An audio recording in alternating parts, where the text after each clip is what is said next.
Welcome to Everyday with Jesus for August 25th. Thanks be to God. Romans 6:17.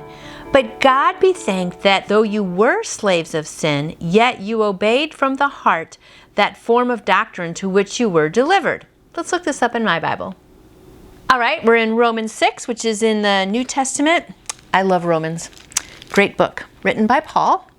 Let's start with verse 15, and the title is Slaves to Righteousness. Because we used to be slaves to sin, now we're slaves to righteousness, which is a good thing. What then? Shall we sin because we are not under the law but under grace? By no means. Don't you know that when you offer yourselves to someone to obey him as slaves, you are slaves to the one you obey, whether you are slaves to sin, which leads to death, or slaves to obedience, which leads to righteousness? I'd rather be a slave to righteousness, wouldn't you? Verse 17, but thanks be to God that though you used to be slaves to sin, you wholeheartedly obeyed the form of teaching to which you were entrusted.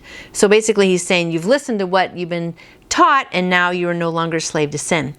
I love verse 18. You have been set free from sin and have become slaves to righteousness. Just love that. Man, it's pretty cozy here today, isn't she? Thanks be to God. During World War I, Sergeant Major Robert S. McCormick saved the life of his commanding officer, Major Harry D. Parkin, while in the thick of battle in France. When the two men returned home, Parkin became a real estate agent in Los Angeles. He began the habit of writing to McCormick once a year, thanking him for saving his life. This is so great. On the 25th anniversary of the letter, Parkin wrote, Dear Bob, I want to thank you for the 25 years of life that ordinarily I would not have had were it not for you. I'm grateful for you. So great when we're grateful, isn't it? For the believer, it's a privilege to thank God every single day for the gift of eternal life that we share in Jesus Christ. Although the stress of the day can weaken us, thanksgiving always revives us.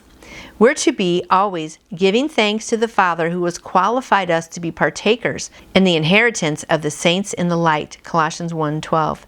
Today, take a moment and say, thanks be to God for his indescribable gift. That comes from 2 Corinthians 9:15. And isn't that just so true?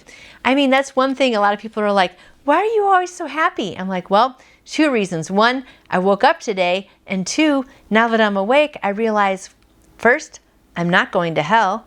And second, I am going to heaven, all because of Jesus. So those two things right there just make a great day, right? I mean, everything else that could happen today is like icing on the cake, knowing that I'm not going to hell because of Jesus' sacrifice for me and my belief in him. And then the free gift is I do get to go to heaven. So thanks be to God for that indescribable gift. Heaven is indescribable. So I hope you're grateful today. I hope you share this good news with someone else so they can also say thank you to you and thank you to God for that indescribable gift. Have a wonderful day, my friend. I will see you tomorrow. You can order your own copy of the Everyday with Jesus devotional book by going to davidjeremiah.org or by calling Turning Point at 877-998-0222. And I would love to answer any questions you may have about faith in Jesus. Just email me through my website, nancyjoytoyou.com.